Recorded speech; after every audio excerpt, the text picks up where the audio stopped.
false. Now let's look at the inverse, but now based on exponential graphs or functions.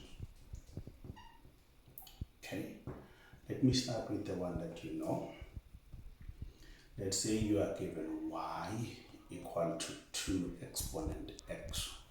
Then the question will say, determine the inverse of this one. We said the inverse, you simply interchange x and what? And y, which means the first step here is to say this is x equal to 2 exponent what? Y. But in this case, now you have a variable as an exponent, which means you have to introduce what we call log. Okay? According to the equation, we say exponent is always equal to the log of a number and a base here. Okay. Now, what is our exponent according to this equation? Obviously, it's y. This is log. What is our base here? Obviously, is 2. Put 2 here. This one, we call it a number, which means this would be x. Wow, this is simple as that. This is too much. Okay, let me repeat. We said for the exponential function, what we do, you interchange x and y. Where there is y, you put x, and again, where there is x, you put y. However, you have to make y be the substitute of formula. We are saying y here it's an exponent. Obvious 2 is a base, but this one is just a number. So we are saying according to our equation, exponent is equal to the log base of a number. So what is our exponent? It's y log. What is our base? Is 2. The number here is x. So it's simple as that, and this would be 2 marks. Okay, let's look at another example.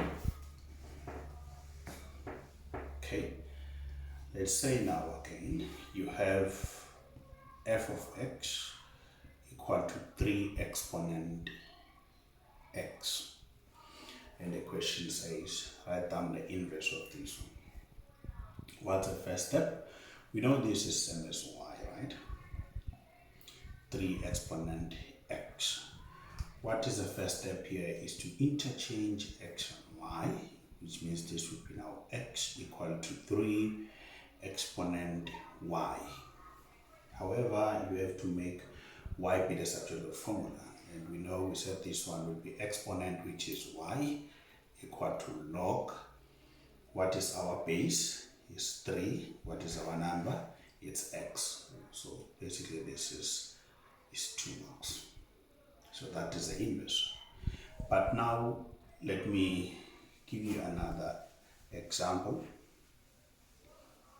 which is number 3. Let's say now you have g of x. Now this is equal to 3 minus exponent negative x. And again, here we are required to write down the inverse of this one. The first thing that we have to do is to interchange x and y, which means this would be x equal to 3 minus. You simply interchange x and y, not with the negative. So this would be negative y. But again, we have to make your exponent be the subject of the formula, which means this would be minus y equal to log. What is our base here? Is 3. Our number is x. However, your y should be a subset of the formula, which means you have to divide by negative on both sides. Therefore, your y will be equal to negative, since here we have positive. So when you say positive divided by negative, obviously that will give you negative. This will be negative log x base what? Base 3. So that's the final answer. But according to the laws of logarithms, if you have a negative, the negative can affect your base, your base here is not a fraction, but if you want to get rid of this negative, this would be the same as log x. In order to get rid of this negative, then your base would be a fraction. So that is what is very important. Let me repeat this one. We are saying here, if you have a negative here and you want to get rid of this negative, you change your base to be a fraction. So now this is same as 1 over 3. However, there is alternative method of doing this one. Let me start by applying the laws of exponents. Here you have 3 exponent negative x. If you first want to get rid of that negative, this is same as 3 exponent negative 1 to the power of what? Of x. However, you can change this one.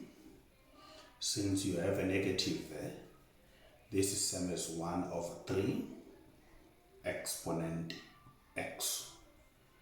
Okay, now you can apply the rule which says if you're looking for the inverses, you interchange x and y. This will be x equal to 1 over 3 exponent y.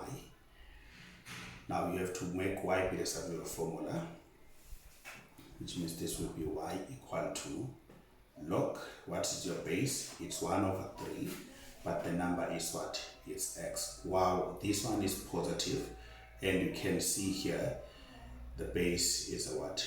Is a fraction. So that is the alternative method.